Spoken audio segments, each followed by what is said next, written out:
Hey strange thinkers, today I'm doing a Q&A in celebration of reaching 150 subscribers on YouTube. I was supposed to do this back in August when I got 100 subscribers, but you know, my life equals dumpster fire. But here we are, trapped in the world of possibilities. It's a new day and a new year. Obviously, smash that subscribe button, like the video, email it to your relatives, click all the bells, comment with nudes, etc. And besides Patreon, the other way to stay the most up to date on all the new content is to check out my blog, strangecornersofthought.com. There are several buttons where you can subscribe to the email list, and I send an email out to everyone for every video, every article, basically everything that I, personally do. So definitely check out the website, subscribe, and you'll definitely be kept up to date on all the new content coming out. So let's get right in with the first question. Why does Zach not sleep? Zach sleeps all the fucking time. Look, here I am sleeping.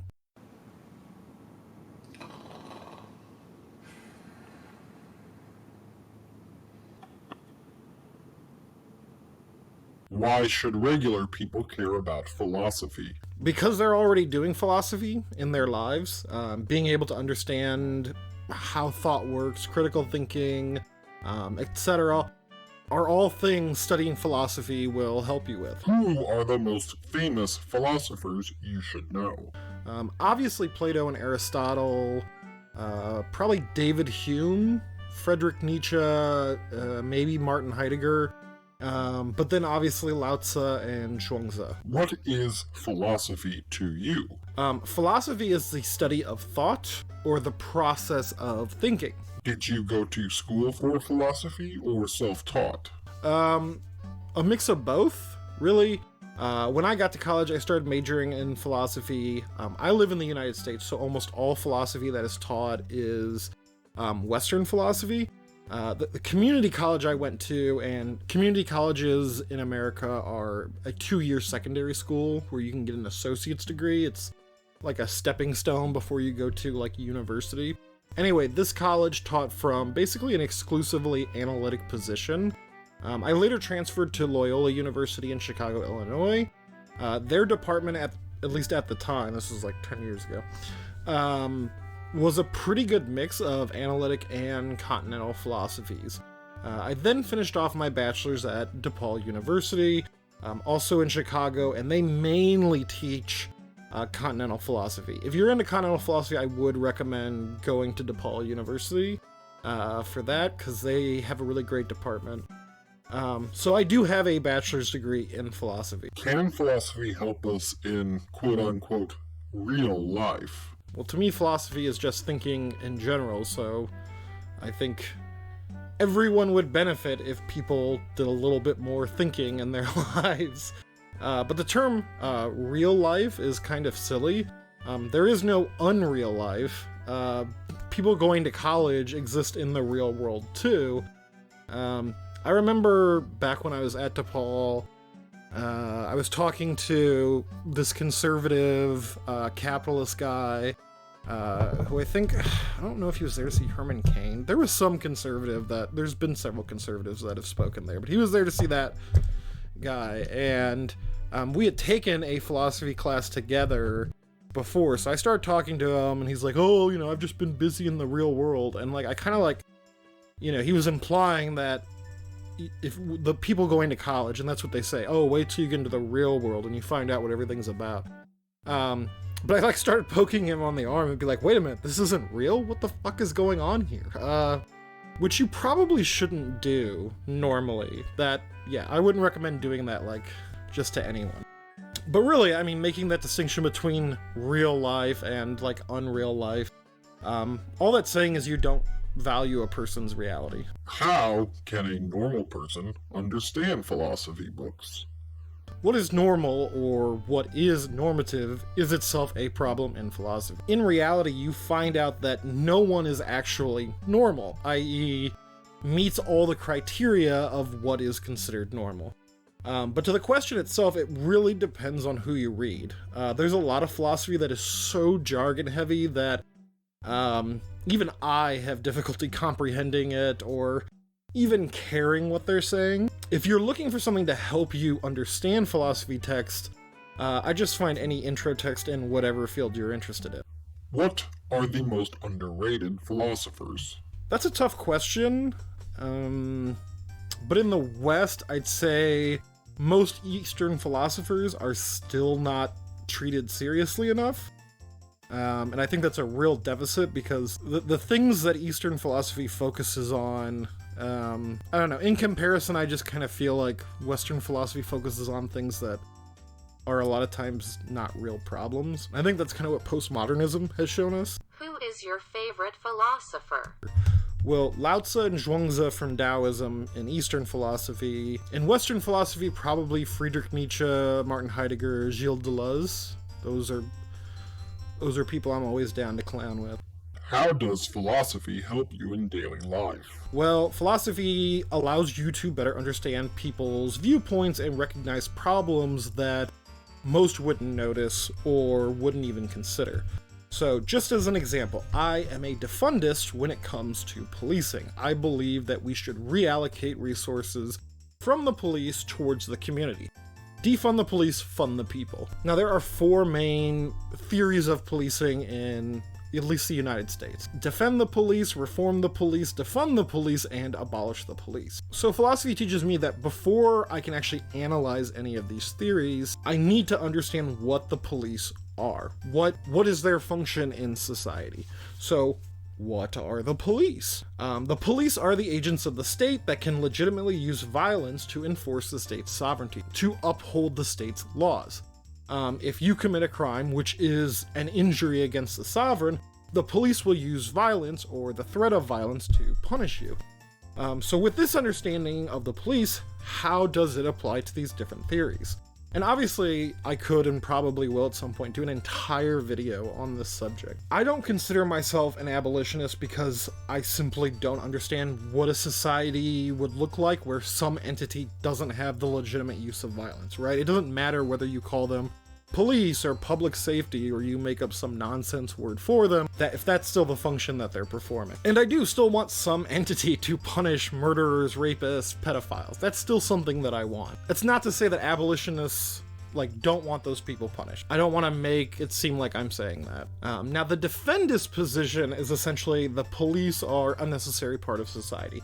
They perform a necessary function for which society itself could not function without. A defundist would argue that if there's any problems in policing, these problems are certainly not systemic, right? It's just a couple of bad apples. That's it. It's just bad apples everywhere. Just a bad penny. The reformist position is, if we can just get enough training and empathy and implicit bias testing and community policing and public-private partnerships, etc., if we can just get these in place, then everything will be fixed. They recognize there are systemic issues, but they think we can solve these by doing the above. But again, the primary function of police is to use violence. It's their primary tool. And you can't teach a hammer to stop hating nails, right? So this is where defundism comes in. We recognize that there is some important function of policing within society. And we also recognize that the primary function of police is violence, and our solution is to remove them from certain social situations that we don't believe they should be involved in, so that they can spend more time going after murderers, rapists, and pedophiles. So for instance, mental and behavioral health crises. People that are having a mental breakdown, somebody who's autistic who's having a behavioral issue. Instead of sending a police officer to resolve these situations whose primary tool is violence, we would send a therapist or a social worker who would provide help and not harm. So philosophy, to get back to the main question, allows me to see these different viewpoints and more clearly identify their problems and inconsistencies, including within defundism itself. How did philosophy change your worldview? Well, this is a huge question. I mean, obviously philosophy has affected me in every possible way, but I will just give one example. So I used to be in favor of the death penalty in very specific limited cases, right? We're talking about the worst of the worst where the evidence is so overwhelming that we have little doubt about their guilt. It's like they say in the Quentin Tarantino movie Hateful Eight. You really only need to hang mean bastards. But mean bastards, you need to hang. I held this position for a while before I started reading Nietzsche. Nietzsche talks a lot about being active in our actions and being reactive in our actions. And I became to view the death penalty as a fundamentally reactive type of punishment that doesn't really solve anything. So I am now completely opposed to the death penalty on the grounds it is just a reactive action that doesn't solve anything which life imprisonment doesn't already accomplish, and also based on the desire to limit the state's ability to kill its citizens. How can philosophy make us more productive? Ah, the Ali Abdal type of question. We must be productive. Productivity is life! Obviously, this depends on towards what you are trying to be productive. If you're trying to be productive at a job or accomplishing some task, then you are searching for the most efficient way to do that. So critical thinking skills will allow you to recognize problems and find solutions more efficiently. For me, though, philosophy does not make me more productive. That's just because my mind is already stuck in the clouds, like trapped inside vicious circles of philosophical problems, and like whether I actually even exist or not. How do you spell Kierkegaard? Kierkegaard.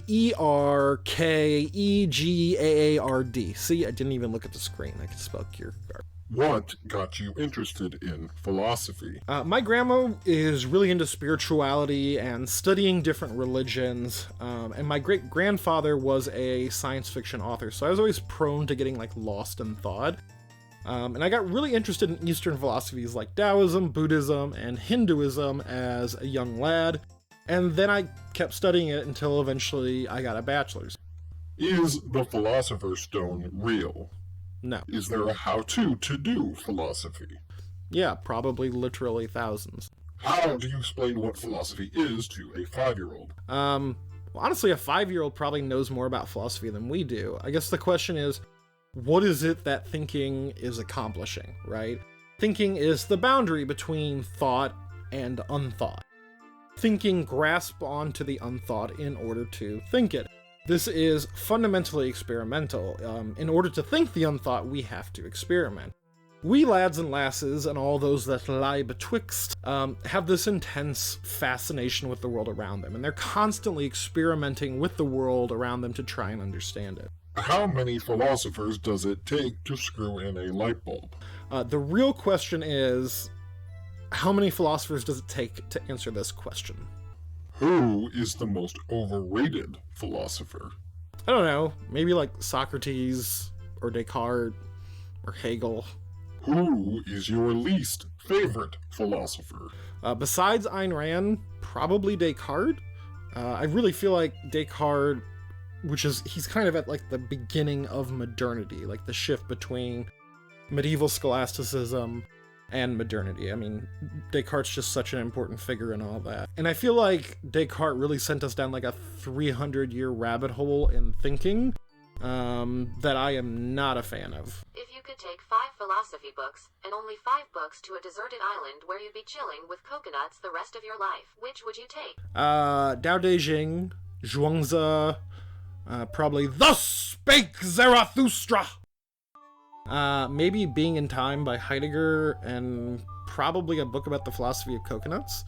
I don't like coconuts, by the way, so this would be probably Suffering. Do you believe in God? Are you religious? I describe myself as theoretically an agnostic, but practically an atheist. And all this means is that while I technically can't prove that God exists or doesn't exist, I live my life as if there were no God watching me while I'm sleeping, while I'm awake, while I'm masturbating, while I'm on the toilet, and so on and so forth, and so on and so forth, and so on and so forth. I don't live my life worried there is some supreme creator or preserver or judger or destroyer waiting to smite me, and I don't behave in a certain way so that I won't end up in heaven, right? Like, it's not my goal for doing things. I was definitely very militantly atheist during the 2000s, which was kind of like the height of the neo-atheist movement, which includes people like Richard Dawkins, Bill Maher, Sam Harris, Christopher Hitchens, and a couple others. out of them, the only one that I really still enjoy is like Christopher Hitchens.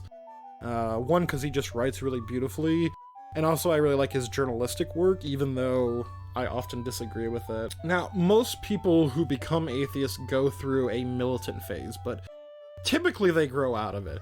Unfortunately, some are stuck in like this state of arrested development, and they just have to be like hardcore about it all the time. I will say at heart, I am still kind of militant because I do see most religions as ridiculous.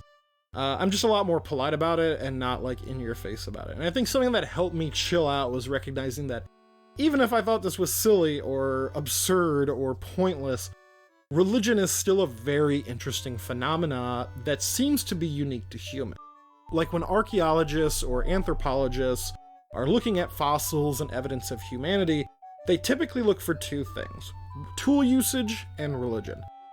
There are some non-human animals capable of using tools, mainly like our ape cousins and octopi, because they're just fucking weird, but also fucking awesome. But religion seems to be a uniquely human phenomenon.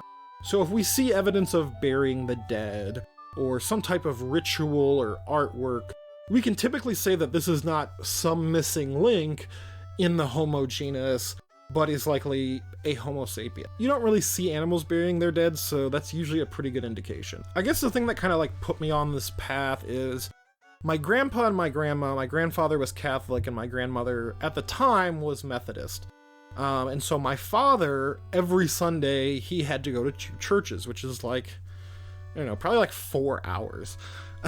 So by the time he became an adult, he was really, really burnt out on like having to go to church. So my dad, who's the main person that raised me, never took me to church. Never really had this, important religious teachings or anything like that. Though I do think that he himself still believes in like some type of God. But that made me a lot more open to the idea that God didn't exist. Simply because I wasn't like raised with this like rigid ideology that he had to, that God must exist. He must be our creator. And I remember middle school especially, almost all of my friends believed in some type of God, or, they might have gone to church at some point in their lives, or their families were really religious. And I was always kind of like the oddball out. And I remember once, like for a day or two every school year, everybody would suddenly remember that like I'm an atheist, and I would just get like nonstop bombarded by these people that are like, oh, you're going to hell if you don't believe in Jesus or God or whatever, like how can you believe this, blah blah blah blah.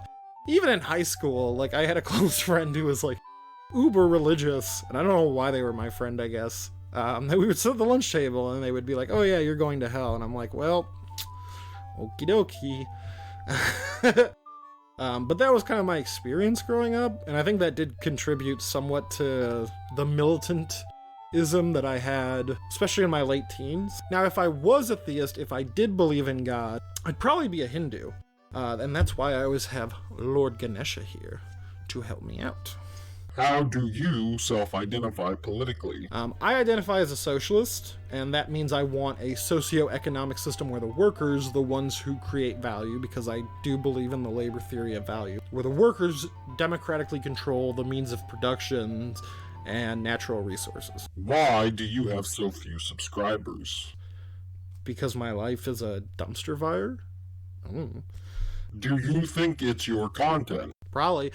Leave some comments on ways to improve, and become a patron on Patreon if you actually want the channel to get better. So, thank you, all of you wonderful subscribers, for supporting the channel and getting us to this point.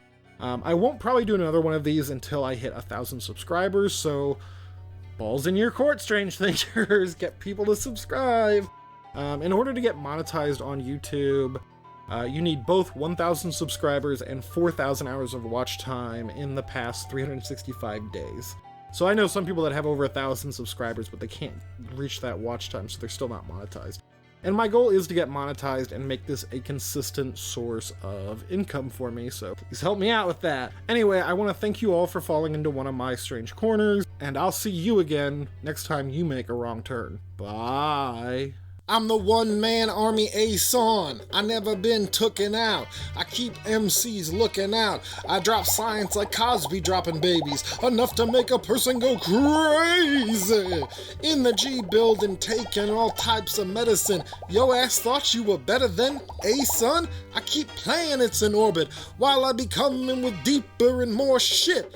Enough to make you break you, shake your ass as I create rhyme good as a tasty cake makes. This style I mastered in. People catching headaches. Whoa, you need aspirin? This type of pain you couldn't even kill with Midol. Fuck around, get sprayed with Lysol. In your face like a can of mace, baby. Is it burning? Well, fuck it now, you're learning. How? I don't even like your motherfucking profile. Give me my fucking shit. Last seen and heard. No one knows, you forget.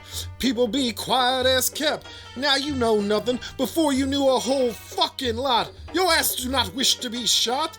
A lot of MCs came to my showdown and watch me put your fucking ass low down. As you can go below zero, without a doubt I never been tooken out by a person who couldn't figure. Yo, by a person who couldn't figure. Yo, by a person who couldn't figure how to pull a fucking gun trick. I said, get the fuck out of here. People want to get too close to the utmost, but I got stacks that I'll jack any whack host. Introducing, yo, fuck that person's name. My hip-hop drops on your head like rain, and when it rains it pours, cause my rhyme's hardcore. That's why I give you more of the raw talent that I got will reside the spot. MCs, I be burning hot. Whoa, let me like slow up with the flow. If I move too quick, oh, you just don't know. I'm homicidal when you enter the target. Person, get up, act like a pig, try to hog shit. So I'll take your ass out quick, the mics, I'm headed, my person. You can suck my dick. If you wanna step to my motherfucking rep. Blah, blown to death. You got shot cause you knock. Who's there? Another motherfucking hard rock. Slacking on your mackin' cause bra's what you lack. You wanna react? Bring it on back. Shame on you when you step through to the old dirty bastard. Brooklyn Zoo. Shame on you when you step through to the old dirty bastard. Brooklyn Zoo. What? My person?